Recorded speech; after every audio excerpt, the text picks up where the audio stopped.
Hello माँ। मैं अगले हफ्ते सोमवार को आऊंगी। आपसे मिले बहुत दिन हो गए हैं ना। और मुझे आपकी याद भी बहुत आ रही है। लेकिन बेटा, वो अरे क्या हुआ माँ? अरे बेटा, तू अगले सोमवार को मत आना। उसके बाद जब चाहे तब आना, ठीक है ना? क्योंकि सोमवार को मैं और तेरे पापा जरा बाहर जा रहे हैं। अच्छा ठीक है माँ, कोई बात नहीं। मैं मंगलवार को आ जाऊंगी। ठीक है बेटा, रखती हूँ फोन। अपना ध्यान रखना। ये माँ का बात करने का तरीका बड़ा अजीब था। मानो वो किसी चिंता के मारे कुछ छुपा रही है मुझसे। लेकिन ऐसी क्या बात हो सकती है? अगला हफ्ता आ जाता है और शिल्पा अपनी माँ मधु और पापा अमित से मिलने के लिए मंगलवार को ही चली जाती है। तभी वो वहां पर कुछ ऐसा देखती है जिससे उसके होश उड़ जाते हैं। सुन ले बुड्ढे, हम तुझे और तेरी बीवी को आखिरी मोहलत दे रहे हैं। अगर तुम दोनों ने आने वाले 15 दिनों के अंदर हमसे लिए हुए पैसे नहीं चुकाए तो हमसे बुरा और कोई नहीं होगा। हाँ, इस बार हम खाली हाथ जा रहे हैं, लेकिन अगली बार हमें हमारे पैसे तो चाहिए ही चाहिए। समझे कि नहीं? हाँ हाँ, आपको आपके पैसे जरूर मिलेंगे। जी, लेकिन अभी के लिए चली जाइए और हमें माफ कर दीजिए। अरे माँ, ये लोग कौन हैं? और इनकी हिम्मत कैसे हुई आप दोनों से इस तरह बदतमीजी से बात करने की? छोड़ूंगी नहीं मैं तुम दोनों को। अरे हीरोइन, ज्यादा चपड़ चपड़ मत कर, वरना तेरा इधर ही गेम बजा दूंगा। भाई साहब, मेरी बेटी की तरफ से मैं आपसे माफी मांगता हूँ। आप प्लीज जाइए यहाँ से, हम आपके पैसे लौटा देंगे। लेकिन पापा, अमित के कहने पर वो दोनों आदमी वहां से चले जाते हैं। अरे पापा, ये आपने क्या किया? और कौन थे वो दो नालायक आदमी? और वो लोग आपसे कौन से पैसे मांग रहे थे? अब जब तेरे सामने सब कुछ आ ही चुका है तो मैं क्या छुपाऊं अब? बेटा, तेरे प्रवीण भैया के लिए हमने लोन लिया था क्योंकि उसे दूसरे शहर में अपना बिजनेस शुरू करना था। लेकिन अब जब हम उसे फोन लगा रहे हैं तो वो हमारा फोन ही नहीं उठा रहा। एक नंबर का निकम्मा बेटा पैदा किया है हमने, धोखेबाज कहीं का। सारे लोन के पैसे लेकर चला गया अय्याशी करने। हे भगवान, इतना सब कुछ हो गया और आप दोनों ने मुझे कुछ बताया भी नहीं। हमें माफ कर दे बेटा, लेकिन तू अपने ससुराल में रहती है और तुझे ये सब बताकर मुझे फालतू में चिंतित नहीं करना था। वो लोग तो सोमवार को आने वाले थे, इसलिए मैंने तुझे सोमवार को आने के लिए मना कर दिया। लेकिन वो लोग सोमवार की जगह पर आज आ गए। हमें तो कुछ समझ में ही नहीं आ रहा कि आखिर करे तो क्या करे। कहाँ से लाएंगे इतने सारे पैसे? अगर उन दोनों को पैसे नहीं दिए तो वो हमारी इज्जत की धज्जियां उड़ाएंगे, वो अलग, लेकिन हमें वो लोग छोड़ेंगे भी नहीं। आप दोनों घबराइए मत पापा, मैं पैसों का बंदोबस्त जरूर करूंगी। नहीं बेटा, अरे तू कैसे करेगी? ना ना, तू दामाद जी या समधन जी से पैसे मत मांगना। अरे माँ, आप फिक्र मत कीजिए, इस सब के बारे में मैं किसी को कुछ भी नहीं बोलूंगी। लेकिन बेटा, शिल्पा मधु की कोई बात नहीं मानती और वो अपने पति रोमिल से पैसे मांगती है। क्या कहा? इतने सारे पैसे? लेकिन तुम्हें इतने सारे पैसे क्यों चाहिए शिल्पा? अरे वो मेरी सहेली है ना कृतिका, उसे चाहिए थे। थोड़े ही दिनों में वो तुम्हें वापस लौटा देगी रोमिल। प्लीज देखो ना, अगर कोई बंदोबस्त हो सकता है तो। माफ करना शिल्पा, लेकिन हाल ही में बहुत खर्चे बढ़ गए हैं, इसीलिए मैं इतने सारे पैसों की मदद नहीं कर पाऊंगा। रोमिल की बातें सुनकर शिल्पा उदास हो जाती है। वो अपनी सहेलियों से भी मदद मांगती है, लेकिन कहीं से भी कोई मदद नहीं मिलती। अब मैं क्या करूं? पैसे जोड़ने की हर तरह से कोशिश की मैंने, लेकिन जोड़ जोड़ कर कुछ ही पैसे जोड़ पाई हूँ, और ये पैसे तो उस रकम का आधा भाग भी नहीं है। दिन बीत जाते हैं और शिल्पा के दिमाग में एक सुझाव आता है। देखिए माँ पापा, अब आप दोनों को गायब ही होना पड़ेगा, उसके अलावा और कोई रास्ता नहीं है। क्या? लेकिन बेटा, हम दोनों गायब होकर भी कहाँ जाएंगे? हमारा तो यहाँ पर कोई जान पहचान वाला भी नहीं है और ना ही कोई रिश्तेदार है। आप दोनों मेरे ससुराल में आइए और वहां पर छुप कर रहिए। वो दोनों आदमी मेरे ससुराल तक नहीं पहुंच पाएंगे, क्योंकि यहाँ आस पड़ोस में भी किसी को मेरे ससुराल का कुछ भी पता नहीं है। क्या कहा? तेरे ससुराल में? लेकिन वहां तो समधन जी और दामाद जी भी रहते हैं तेरे साथ। वो दोनों क्या कहेंगे बेटा? नहीं नहीं, हम तेरे ससुराल में नहीं आ सकते बेटा। अरे आप दोनों घबराइए मत। मेरे ससुराल में आप दोनों ऐसी जगह छुपिए जहाँ पर माजी और रोमिल आते ही नहीं है, और वो जगह है रसोई। रसोई? लेकिन बेटा, हम रसोई में कैसे रहेंगे? देखो माँ, माजी और रोमिल कभी कभार ही आते हैं रसोई में, और मेरे ससुराल में जो रसोई है वो काफी बड़ी है और उसको दरवाजा भी है जिसके ताले की चाबी केवल मेरे पास ही होती है। आप दोनों बेफिक्र रहिए, मैं वहां पर आप दोनों का पूरा ध्यान रखूंगी। ठीक है बेटा, अब मुसीबत आई है तो यही करना होगा। अब मधु और अमित के पास कोई रास्ता नहीं होता और वो दोनों चुपके से शिल्पा के ससुराल की रसोई में रहने लगते हैं। ये गड्ढा एकदम साफ सुथरा है माँ पापा, आप दोनों इस पर आराम से सो सकते हो। शुक्रिया बेटा, हम दोनों के लिए तो कितना बड़ा जोखिम उठा रही है। अरे कोई बात नहीं माँ, मैं रात में भी आप दोनों को एक बार देखने आऊंगी। अब आप दोनों आराम से सो जाइए। लेकिन बेटा, सच में कोई चिंता वाली बात नहीं है ना? समधन जी और दामाद जी पक्का नहीं आएंगे ना रसोई में? हाँ पापा, कोई चिंता वाली बात नहीं है। माँ जी तो दिन भर कभी मंदिर तो कभी सत्संग में, कभी सहेलियों के घर पर, तो कभी 2 दिन के लिए घूमने चली जाती है। वो रसोई में बहुत मुश्किल से आती है। वही रोमिल तो दिन भर काम पर ही रहता है और वो सीधे शाम में ही आता है। महीने हो गए हैं, दोनों में से रसोई में कोई आया भी नहीं है। अगर ऐसा है तो ठीक है बेटा, अब आप दोनों सो जाइए, मैं बाहर से ताला लगा देती हूँ। फिर एक रात जब रोमिल वॉशरूम जाने के लिए उठता है, तभी उसे रसोई में से आवाज सुनाई देती है। ओ तेरी, ये तो किसी आदमी की खांसने की आवाज है, लेकिन ये तो रसोई में से आ रही है। कहीं कोई चोर तो नहीं आया है? शिल्पा, शिल्पा जल्दी उठो। क्या हुआ रोमिल, क्यों इतनी रात को परेशान कर रहे हो? अरे शिल्पा, रसोई में से आवाज आ रही है, जल्दी से रसोई का दरवाजा खोलो, लगता है कोई चोर घुसा है अंदर। क्या? ये सुनते ही शिल्पा की नींद एक सेकंड में ही छूमंतर हो जाती है। अरे ऐसा कुछ भी नहीं होगा रोमिल, तुम्हें वहम हुआ होगा। नहीं शिल्पा, मेरा विश्वास करो, मैंने अपने कानों से सुना है। अरे बाबा, लेकिन चोर को अगर चोरी ही करनी होगी तो वो भला रसोई में क्यों आएगा? अरे रसोई की खिड़की से वो घर में घुसा होगा। अब वो सब छोड़ो और तुम मेरे साथ चलो। रोमिल शिल्पा को जबरदस्ती रसोई के पास लेकर जाता है, लेकिन रसोई में पहुंचने तक अमित के खांसी की आवाज आनी बंद हो जाती है। अरे तुम्हें कहाँ से आवाज आ रही है? मुझे तो कुछ भी सुनाई नहीं दे रहा। अभी तो कोई आवाज नहीं आ रही, लेकिन 2 मिनट पहले तक आ रही थी शिल्पा, कसम से, मैं झूठ नहीं बोल रहा। अरे रोमिल, तुम्हारे कान बज रहे होंगे, खामखा मेरी नींद खराब कर दी तुमने। अब चलो अंदर, मैं नहीं खोलने वाली रसोई का दरवाजा। अरे लेकिन, इतना कहकर शिल्पा सोने चली जाती है। फिर अगले दिन, माँ पापा, आप दोनों रात के सन्नाटे में आवाज मत किया कीजिए। कल रात को मैंने जैसे तैसे संभाल लिया, लेकिन हर बार मैं नहीं संभाल पाऊंगी। माफ करना बेटे, लेकिन अगली बार से मैं और मधु ध्यान रखेंगे। अरे माफी मत मांगिए पापा, मैं बस आपको सावधान कर रही हूँ। फिर एक दिन शिल्पा ढेर सारा फरसान लेकर आती है और उसे अमित और मधु भी खाते हैं।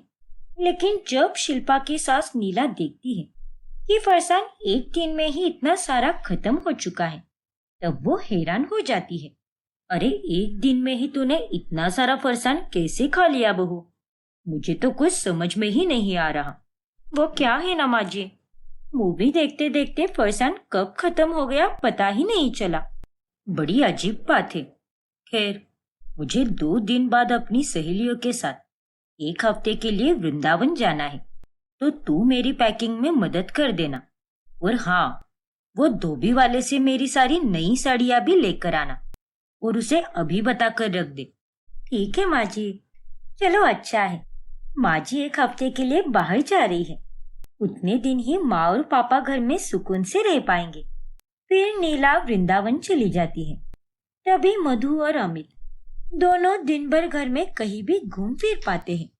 इतने दिनों बाद अच्छा लग रहा है, वरना रसोई में रहकर तो बहुत दिक्कत हो रही थी बेटा। माफ करना माँ, लेकिन अब हालात ही ऐसे हैं, तो मैं भी इसमें क्या कर सकती हूँ। लेकिन मैं तो आज मस्त आराम से सोने वाला हूँ।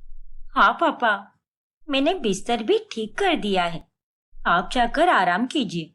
और माँ, आप टीवी देखिए। उतने में घर की घंटी बजती है। शिल्पा, दरवाजा खोलो शिल्पा। अरे नहीं, ये रोमिल आज इतनी जल्दी कैसे आ गया? अब क्या करे? बाप रे, मुझे तो बहुत डर लग रहा है। लगता है शिल्पा सो चुकी है। मैं पीछे के दरवाजे से अंदर चला जाता हूँ। फिर रोमिल पीछे के दरवाजे से अंदर चला आता है और उतने में मधु और अमित दोनों फौरन रसोई में वापस चले जाते हैं। अरे रोमिल, आज तुम ऑफिस से इतनी जल्दी कैसे आ गए? क्यों, तुम्हें इस बात की खुशी नहीं हुई क्या? इतने दिनों बाद घर में सिर्फ मैं और तुम। हाँ रोमिल, मैं भी बहुत खुश हूँ, लेकिन तुम इतनी जल्दी कैसे आए? अरे वो आज ऑफिस में इतना काम ही नहीं था और कोई मीटिंग भी नहीं थी, तो इसीलिए मैंने सोचा कि आज अपनी बीवी को समय दे दूं। ओह, शुक्रिया रोमिल। फिर रोमिल और शिल्पा दोनों तैयार होकर बाहर चले जाते हैं। ऐसे ही दिन गुजरते हैं और बचते बचाते शिल्पा अपने माता पिता की हिफाजत करती है। लेकिन एक दिन जब शिल्पा की आंख लग जाती है, तभी बहू, बहू जरा मुझे पानी तो दे दे, बहुत प्यास लग रही है बहू। अरे कहाँ मर गई ये? हद है, कब से आवाज लगा रही हूँ मैं इस लड़की को। फिर नीला शिल्पा के कमरे में चली जाती है। लो कर लो बात, ये महारानी तो यहाँ खराटे मारते हुए सो रही है। खैर, मैं ही ले लेती हूँ पानी। फिर नीला जब पानी लेने रसोई में जाती है, तभी वहां पर मधु के पैर के पास एक मोटा कॉकरोच आ जाता है। नहीं, समधन जी, समधी जी, आप दोनों यहाँ पर, वो भी इतने सारे सामान के साथ। लेकिन आप यहाँ पर क्या कर रहे हो? दरअसल समधन जी, वो ना। अरे नहीं मधु, कुछ मत बताओ। अब जब इन्होंने हमें और हमारे सामान को यहाँ पर देख ही लिया है, तो अब मैं इनसे क्या छुपाऊं? तभी वहां पर रोमिल भी आ जाता है और शिल्पा भी मधु की चिल्लाहट सुनकर रसोई में आ जाती है। और आखिर में मधु नीला और रोमिल को सारी सच्चाई बताती है, जिसे सुनकर वो दोनों चौंक जाते हैं। क्या आप दोनों के साथ इतना सब कुछ हुआ और हमें भनक भी नहीं पड़ी? तो इसके लिए तुमने मुझसे पैसे मांगे थे शिल्पा? हाँ रोमिल। हे भगवान, शिल्पा, तुम कितनी बेवकूफ हो यार। अगर तुम मुझे इन सब के बारे में पहले ही बता देती, तो मैं कहीं ना कहीं से पैसों का बंदोबस्त कर ही देता। अरे अपने सास और ससुर के लिए मैं इतना भी नहीं कर सकता क्या? और नहीं तो क्या, अरे हमें बताने से क्या हो जाता? बेचारे इन दोनों को कितने दिनों से यहाँ पर रहना पड़ रहा है। इज्जत का क्या है, लेकिन इंसान का चैन से जीना ज्यादा जरूरी है। ये तुमने बहुत गलत किया है बहू। मुझे माफ कर दीजिए माँ जी, लेकिन मैं डर चुकी थी। माँ जी, पापा जी, आप दोनों फिक्र मत कीजिए, मैं 1 हफ्ते के अंदर सारे पैसे चुका दूंगा। फिर आप दोनों को किसी से छुपने की कोई जरूरत नहीं होगी। नहीं दामाद जी, आप हमारे लिए इतनी तकलीफ क्यों ले रहे हो? हम कुछ ना कुछ कर लेंगे। नहीं पापा जी, मैं आपका दामाद हूँ और मेरे होते हुए आप दोनों इतनी मुसीबत में नहीं रह सकते। फिर रोमिल 1 हफ्ते के अंदर ही सारे पैसों का बंदोबस्त कर लेता है और वो उन दोनों आदमियों के पैसे चुका देता है, जिसके बाद मधु और अमित दोनों अपने घर पर फिर से चैन से रहने लगते हैं। ऐश्वर्या अपने पति तेजस, सास शांति और जेठ विवान के साथ रहती है। उसका जेठ विवान तलाकशुदा होता है। ऐश्वर्या की छोटी बहन सलोनी कुंवारी होती है। एक दिन की बात है, सलोनी मॉल में शॉपिंग करके अपना पर्स कहीं खो देती है। ओह नो, अब मैं क्या करूं? मेरी पर्स तो कहीं खो गई है। अब मैं घर वापस कैसे जाऊंगी? फोन की बैटरी भी डेड है यार। शिट, ये क्या मुसीबत आ गई है। तभी वहां पर सलोनी के सामने से विवान जा रहा होता है और विवान सलोनी को देखकर रुक जाता है। हाँ सलोनी, मैं बस यहीं से गुजर रहा था, लेकिन तुम यहाँ पर क्या कर रही हो? और ये क्या? तुम्हारे चेहरे से साफ पता चल रहा है कि तुम बहुत ही परेशान हो। क्या हुआ है? वो विवान जी, दरअसल। फिर सलोनी विवान को सारी बातें बताती है। ओफो, तुम्हें ध्यान रखना चाहिए था ना। अब जाने दो, रात बहुत हो चुकी है। तुम बैठो मेरे पीछे, मैं तुम्हें घर ड्रॉप कर देता हूँ। नहीं नहीं विवान जी, मैं चली जाऊंगी। आपको मेरे लिए इतनी दिक्कत लेने की कोई जरूरत नहीं है, प्लीज। अरे सलोनी, इसमें कौन सी दिक्कत? तुम मेरे छोटे भाई की साली हो और तुम्हें मैं ऐसे मुश्किल में कैसे छोड़कर जा सकता हूँ? चलो जल्दी बैठो और ये ना ना कहना बंद करो। मुझे कुछ नहीं सुनना है। अरे यार, आप नहीं मानोगे। ठीक है, चलिए। फिर सलोनी विवान के पीछे बैठकर घर जाने के लिए निकलती है। रास्ते में उसे गोलगप्पे का ठेला दिखता है और वो देखकर उसके मुंह में पानी आता है।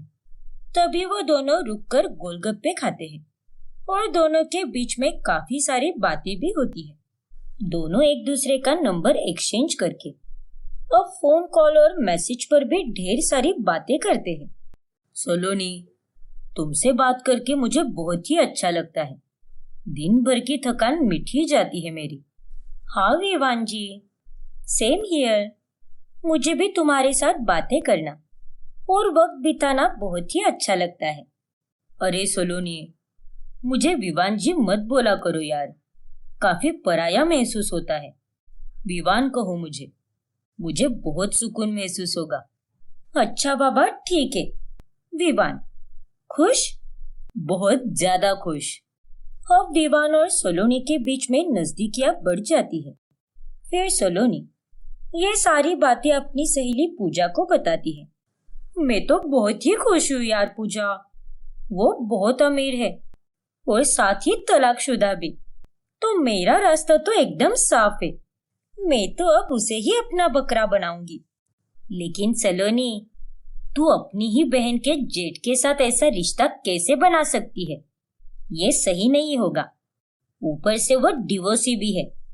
हाँ तो उसमें क्या होता है, वो भी तो एंजॉय कर रहा है ना ये सब, और मैं भी एंजॉय कर रही हूँ।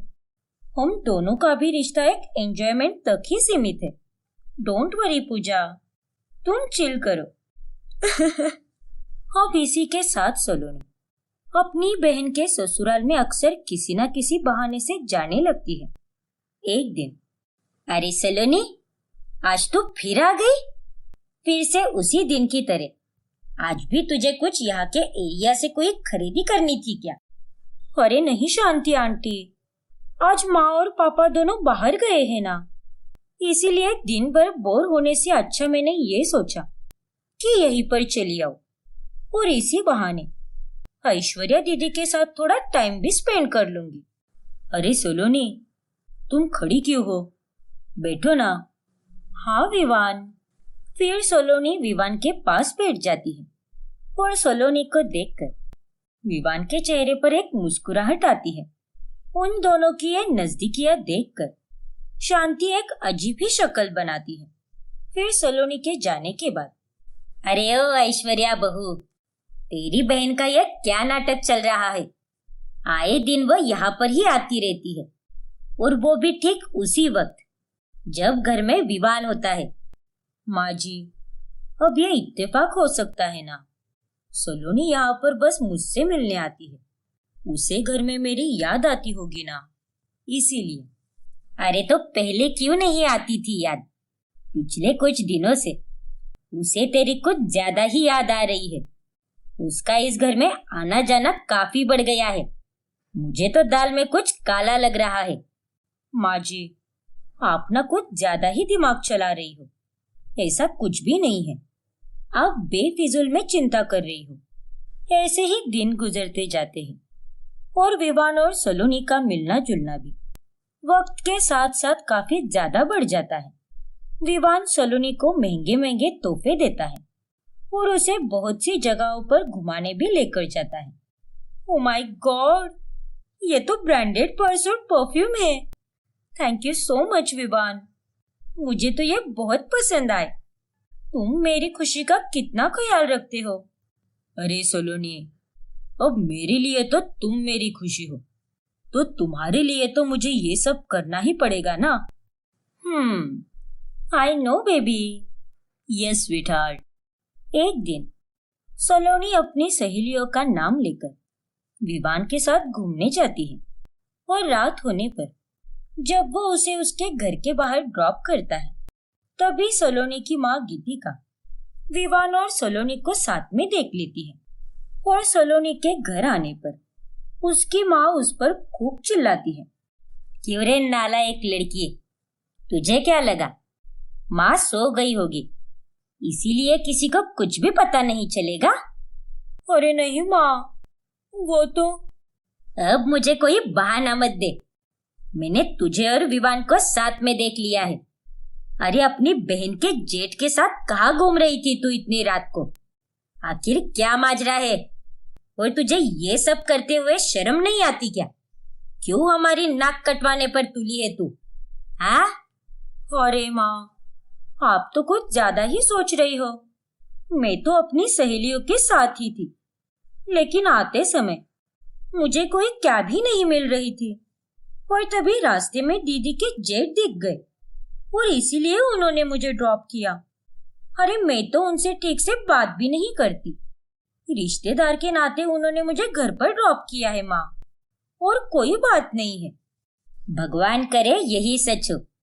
और यही सच है माँ। आप अपने दिमाग के घोड़े मत दौड़ाओ।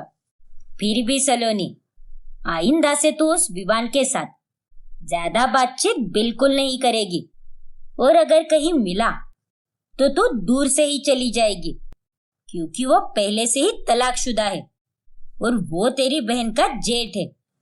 इसीलिए तेरा उसके साथ घूमना फिरना या फिर ज्यादा गुलू गुलू बात करना शोभा नहीं देता। समझी कि नहीं? हाँ मेरी मातोश्री, समझ गई मैं। आपकी ये बातें मैं ध्यान में रखूंगी। फिर एक दिन विवान अपना फोन घर पर ही भूलकर चला जाता है। तभी उसके फोन पर सलोनी का वॉइस मैसेज आता है और वो ऐश्वर्या सुन लेती है। हाय जॉन, गुड मॉर्निंग। याद है ना तुम्हें? तुमने मुझसे वादा किया है कि आज शाम को तुम मुझे मूवी डेट पर लेकर जाओगे और साथ ही मॉल से शॉपिंग भी कराओगे, और मैं तुम्हारे फेवरेट रेड कलर की ड्रेस पहन कर आऊंगी। ठीक है ना? अच्छा चलो बाय। Love you baby. क्या? इसका मतलब सलोनी और जेठ के बीच में? माँ जी का शक सही था। दाल में सच में कुछ काला है। ये सलोनी भी ना, सच में इसने तो इस बार हद ही कर दी।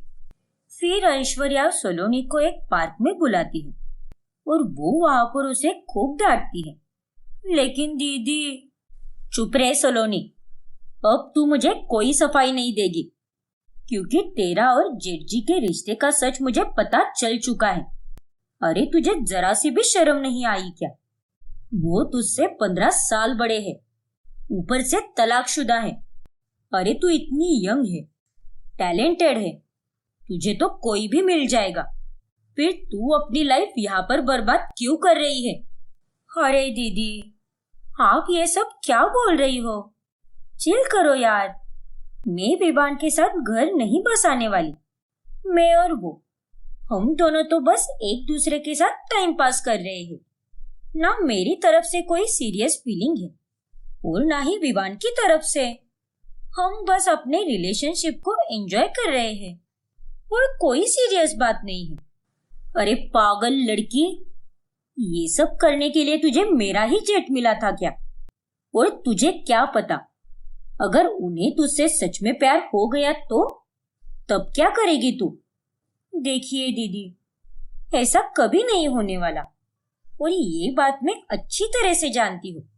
जो भी हो सलोनी, लेकिन आज के बाद तू उनसे दूरियां बनाएगी और कम से कम बात करेगी। मैं तुझे चेतावनी दे रही हूँ। अच्छा ठीक है दीदी, आप शांत रहिए। जैसा आप कहोगी वैसा ही मैं करूंगी। अब तो चिल कीजिए। लेकिन सलोनी अपनी बहन ऐश्वर्या की कोई बात नहीं मानती और वक्त के साथ साथ विवान को सलोनी से प्यार हो जाता है। फिर एक दिन विवान तेजस और ऐश्वर्या को एक जगह पर बुलाता है जहां पर उसने सलोनी को भी बुलाया होता है। अरे भैया, ये आप हमें कहां पर लेकर आ गए? हाँ जेठ जी, आखिर क्या बात है? एक गुड न्यूज है जो मैं सबसे पहले तुम दोनों के साथ ही शेयर करना चाहता हूँ। तभी वहां पर सलोनी आती है और उसे देखकर ऐश्वर्या और तेजस काफी हैरान रह जाते हैं और उन दोनों के सामने विवान सलोनी को शादी के लिए प्रपोज करता है। सलोनी, आई लव यू। क्या तुम मुझसे शादी करोगी? व्हाट? विवान, मैंने तुमसे कभी सीरियस होकर प्यार नहीं किया। अरे मुझे तो ऐसे लगा कि तुम भी मेरे साथ टाइम पास कर रहे हो और तुम्हें मुझसे प्यार हो जाएगा। ये तो मैंने कभी नहीं सोचा था। क्या? ये तुम क्या बकवास कर रही हो सलोनी? यहाँ पर कोई मजाक चल रहा है क्या? देखो विवान, प्लीज मेरा विश्वास करो। मैं वाकई में तुमसे कोई प्यार व्यार नहीं करती और मैंने तो कभी सोचा भी नहीं था कि तुम मुझसे प्यार कर बैठोगे। अरे तुम पागल वागल हो गई हो क्या? मैंने तुम्हारे लिए कितना कुछ किया, उस सब से ही तुम्हें समझ जाना चाहिए था कि मैं तुमसे कितना प्यार करता हूँ और तुम्हें ऐसा क्यों लगा कि मैं तुम्हारे साथ टाइम पास कर रहा हूँ। अरे तो फिर मैं क्या सोचती? तुम तो तलाकशुदा हो और मैं एक कुंवारी लड़की हूँ, तो फिर मैं तुमसे शादी कैसे कर सकती हूँ? सॉरी विवान, ये नहीं हो सकता। सलोनी की बातें सुनकर ऐश्वर्या को काफी गुस्सा आ जाता है और वो सलोनी को एक जोरदार थप्पड़ लगाती है। सलोनी, तुझे मैंने पहले ही कहा था कि जेठ जी से दूर रहे, लेकिन तूने मेरी एक भी बात नहीं मानी। मैंने तुझे कहा था कि जेठ जी सच में तुझसे प्यार कर बैठेंगे और आखिर में वही हुआ। उसी दिन तूने मेरी बात क्यों नहीं मानी? क्या? इसका मतलब तुम्हें सब कुछ पहले से ही पता था? हाँ तेजस। क्या? फिर ऐश्वर्या विवान और तेजस को सारी बातें बताती है कि कैसे उसे पता चलने पर उसने सलोनी को चेतावनी दी थी। इतना सब कुछ हो गया और तुमने मुझे बताना जरूरी भी नहीं समझा। ऐसी बात नहीं है तेजस, मुझे तो ऐसे लगा था कि ये बेवकूफ लड़की वाकई में मेरे समझाने पर जेठ जी से दूर रहेगी, लेकिन नहीं, ये नालायक नहीं सुधरी। देख, अब तेरे कारण जेठ जी का क्या हाल हुआ है। ये तुमने अच्छा नहीं किया सलोनी। पहले ही मेरे भैया ने प्यार में धोखा खाया है और अब फिर से तुम्हारी वजह से उन्हें वापस प्यार में धोखा मिला। आई नो मुझसे गलती हुई है and I am really sorry for that, लेकिन मैंने जानबूझकर कुछ भी नहीं किया है। मुझे सच में नहीं लगा था कि बात इधर तक पहुंच जाएगी। जो हुआ सो हुआ, लेकिन अब भलाई इसी में होगी कि तुम हमसे और मेरे भैया की लाइफ से दूर ही रहो और अपनी ये शक्ल मुझे कभी मत दिखाना। चली जाओ यहाँ से, धोखेबाज और मक्कार हो तुम। आई एम सॉरी विवान, लेकिन मैं। बस करो सलोनी, कभी भी किसी के फीलिंग्स के साथ नहीं खेलना चाहिए। हमेशा जो दिखता है वैसा नहीं होता। तूने अपने मन में ये सोच लिया था कि जेठ जी भी टाइम पास कर रहे हैं, और उनके बारे में तूने कभी नहीं सोचा। अरे तुझसे बड़ी सेल्फिश और कोई नहीं हो सकती। चली जा यहाँ से सलोनी, और वापस मेरे घर में कभी मत आना।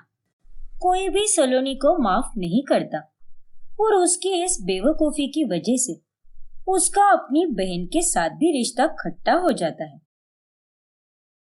मुस्कान अपनी माँ देवयानी, भाई अभय और भाभी करिश्मा के साथ रहती है। मुस्कान को पत्थर खाने की बहुत बुरी आदत होती है, या मानो उसका एक नशा ही चढ़ चुका होता है। इसीलिए वो अपने घर वालों से छुप छुप कर पत्थर खाती रहती है। हे भगवान, क्या सुख है इस पत्थर को खाने में। उफ, ये तो सच में एक नशा ही है। हाय हाय हाय, खाते रहो तो बस खाने का ही मन करता है। तभी वहां पर करिश्मा आती है। क्या मुस्कान, तुम यूं चुप चुप कर क्या चबा रही हो? अरे नहीं नहीं, कुछ भी तो नहीं करिश्मा भाभी, मैं कहाँ कुछ चबा रही हूँ। लगता है आपके कान कुछ ज्यादा ही बज रहे हैं। अच्छा, अगर ऐसी ही बात है तो खोलो अपना मुंह और बताओ मुझे, क्या खा रही थी तुम? हाँ? अरे नहीं भाभी, वो ना। उतने में मुस्कान उस पत्थर को निगल लेती है। ये देखिए, कुछ भी तो नहीं है। अच्छा अच्छा ठीक है, लेकिन थोड़ी देर बाद आ जाना बाहर। खाने के लिए सभी तुम्हारा डाइनिंग टेबल पर इंतजार कर रहे हैं। ठीक है भाभी, आ जाऊंगी मैं। फिर करिश्मा वहां से चली जाती है। उफ, आज तो मैं बाल बाल बच गई। वरना अगर किसी को पता चल जाता कि मैं दिन रात सुबह शाम पत्थर खाती हूँ तो पता नहीं मेरा क्या होता। लेकिन दिन ब दिन घर वालों को धीरे धीरे मुस्कान पर शक होने लगता है, और ऐसे ही एक रात देवयानी उसे पत्थर खाते हुए पकड़ लेती है और उसे खूब सुनाती है। हे भगवान, अरे नालायक लड़की, इतनी पढ़ी लिखी होकर भी तू ये घटिया सी बच्चों जैसी हरकतें कर रही है। ये सब करते हुए तुझे शर्म नहीं आती क्या? अरे माँ, आप तो मुझे ऐसे सुना रही हो जैसे मैंने कोई गलत काम ही कर दिया है।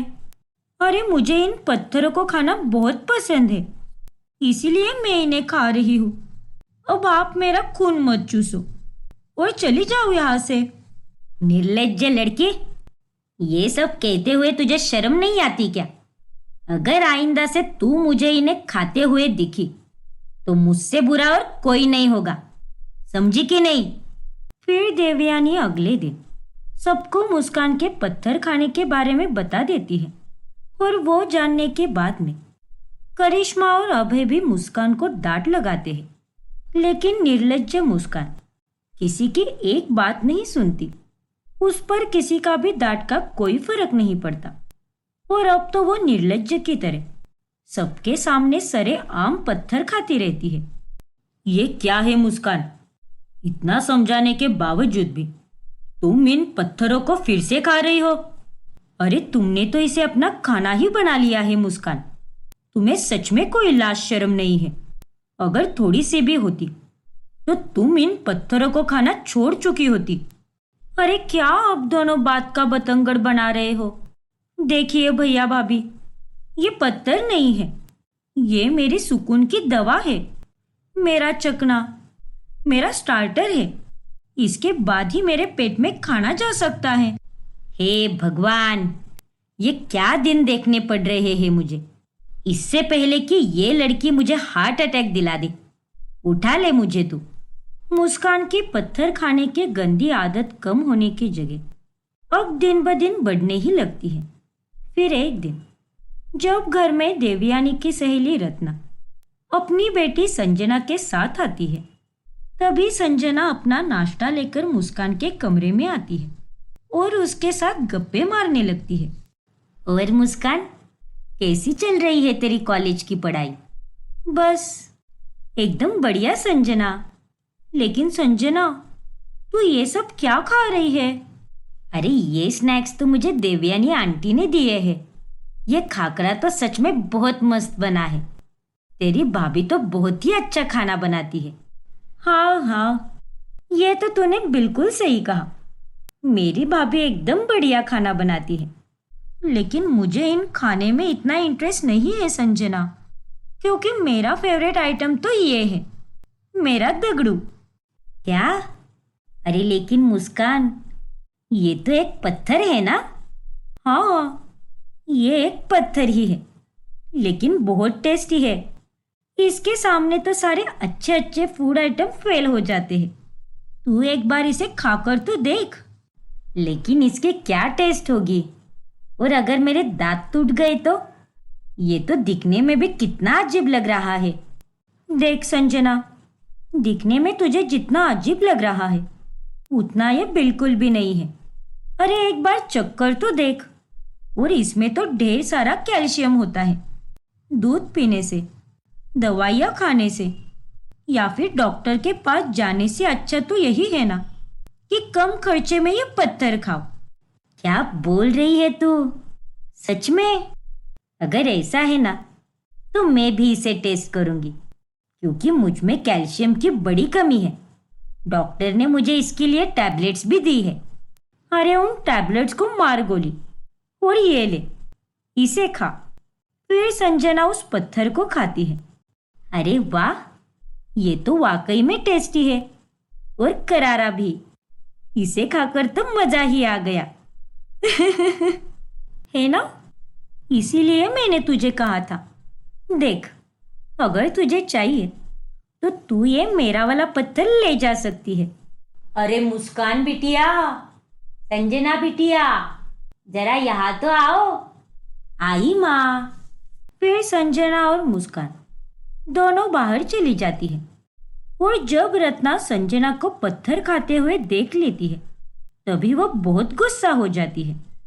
संजना, ये तू क्या खा रही है? किसने दिया ये तुझे? ये एक पत्थर है माँ, मुस्कान ने मुझे दिया है। बहुत यम्मी होता है ये। इसमें ढेर सारा कैल्शियम भी होता है। आप भी थोड़ा खा कर देखो, आपके घुटनों के दर्द के लिए अच्छा रहेगा। अरे चुप कर और जा, फेंक कर आ इसे, फेंक। अरे देवयानी बहन, कुछ अकल वकल है या नहीं आपकी बेटी में? अरे कॉलेज में पढ़ने जाती है या फिर ये सारे सस्ते नशे करने जाती है? छी छी छी, इससे ये उम्मीद नहीं थी हमें। जरा अपनी बेटी को संभाल कर रखो, वरना इसके कारण हमारी बेटियां भी इसी की तरह नशेड़ी हो जाएगी। रत्ना बहन, माफी चाहती हूँ। लेकिन देवयानी कुछ बोल ही रही होती है, लेकिन रत्ना उसकी बात नहीं सुनती और संजना को लेकर वहां से चली जाती है। और इस वजह से देवयानी बहुत गुस्सा हो जाती है। अरे कुलटा कुलक्षिनी, क्या जरूरत थी तुझे संजना को वो पत्थर देने की? तुझे हम सब ने कितना समझाया, लेकिन तू अपनी हरकतों से बाज क्यों नहीं आती? ये सस्ते नशे करके तुझे क्या मिलता है?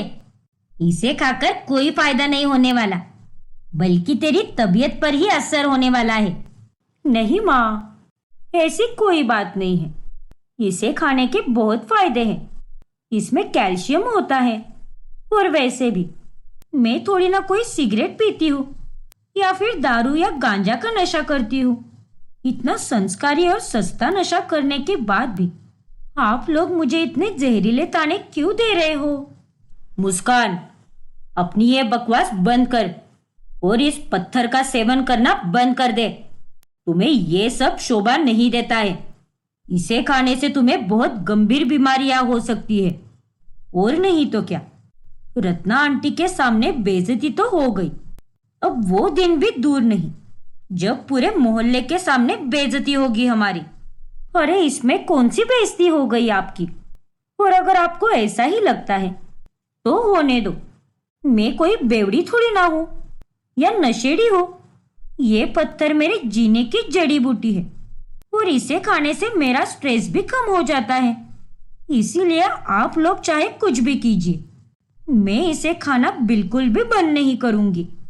सबके लाख समझाने के बावजूद भी देख मुस्कान किसी की एक नहीं सुनती अब घर वाले भी काफी ज्यादा परेशान हो जाते हैं। ये निर्लज्ज लड़की तो किसी के सुनने से रही, पता नहीं ये सब करके क्या मिलता है इसे। देखिए माँ जी, अब हमें ही इसकी गंदी आदत छुड़वानी होगी। मेरी माँ से मैंने बात की थी और वो कह रही थी कि मुस्कान को रात में सोने से पहले अजवाइन का चूरन दे दे, उससे उसका पत्थर खाने का नशा खत्म हो जाएगा। लेकिन करिश्मा, तुम्हें पक्का पता है क्या कि ये सब सच में काम करता है? देख अभय बेटा, अब मुझे ये तो नहीं पता कि ये काम करेगा या नहीं, लेकिन मैं मेरी बेटी के लिए ये छोटा सा काम तो कर ही सकती हूँ। हाँ माँ जी, आपने बिल्कुल सही कहा। और इसके साथ साथ हम लोग मुस्कान की गैर मौजूदगी में उसके कमरे के पत्थर गायब कर देंगे, तब तो वो उन्हें खा ही नहीं पाएगी। हाँ बहू, ये भी सही रहेगा। फिर वो सभी लोग मुस्कान के कमरे में से वो पत्थर कहीं और छुपा देते हैं और रात में जब मुस्कान उन सबको गायब देखती है तब वो हॉल में आती है। मुस्कान बेटी, ये ले, ये अजवाइन का चूरन है, इससे तेरा खाना हजम हो जाएगा और साथ ही मेरे पत्थर खाने की आदत भी छूट जाएगी। क्यों, सही कहा ना मैंने? और तो और आप लोगों ने मेरे पत्थरों को भी गायब कर दिया है ताकि मैं उन सबके नशे से मुक्त हो जाऊं। क्यों, यही इरादा है ना आपका? मुस्कान, ये तुम क्या कह रही हो? हाँ मुस्कान, ज्यादा इतराओ मत। हाँ, किया है हम लोगों ने गायब, क्योंकि तुम तो उसे खुद से खाना बंद नहीं करने वाली। खैर, मैं आप सबको ये बताने आई थी कि आप लोग चाहे कितनी भी एड़ी चोटी का जोर लगा लो, कितनी भी तरकीबें आजमा लो, लेकिन मैं तो मेरे मन की ही करूंगी। मेरे पास ढेर सारा स्टॉक पड़ा है पत्थरों का, जो हर वक्त मेरे साथ ही रहता है। इसीलिए मुझे उन गायब हुए पत्थरों की टेंशन लेने की कोई जरूरत नहीं है। चलिए, अब सब मिलकर खाना खाते हैं। इतना कहकर मुस्कान डाइनिंग टेबल पर बैठ जाती है और खाने की राह देखती है। लेकिन तभी देवयानी वहां पर आती है। उठ यहाँ से, तुझे अब खाना और पीना कुछ भी नहीं मिलेगा। बहुत मजा आता है ना तुझे उन पत्थरों को खाने में। अब जा, उसे ही खाना और पानी समझकर खा ले।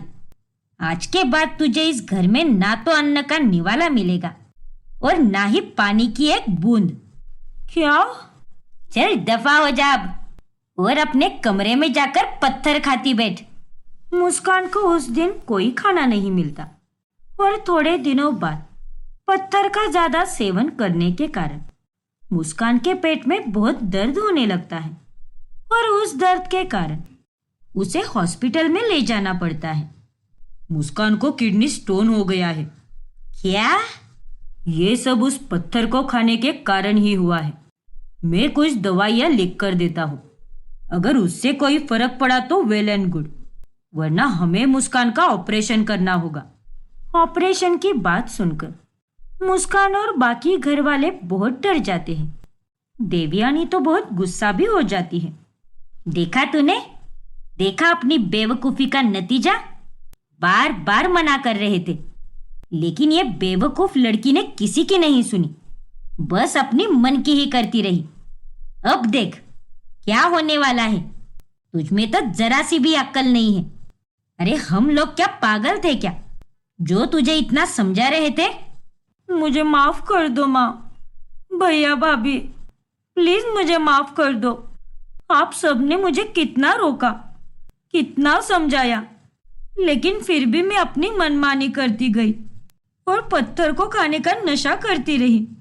लेकिन अब मैं आप सभी से वादा करती हूँ कि आज के बाद मैं उस पत्थर को खाना तो क्या, उसकी तरफ देखूंगी भी नहीं। लेकिन प्लीज माँ, मुझ पर गुस्सा मत हो और मुझे माफ कर दो। और इस तरह अंत में मुस्कान की अकल ठिकाने पर आ जाती है और थोड़े महीनों बाद दवाइयों के असर से ही वो ठीक हो जाती है और वो हमेशा हमेशा के लिए पत्थर का नशा करना बंद कर देती है।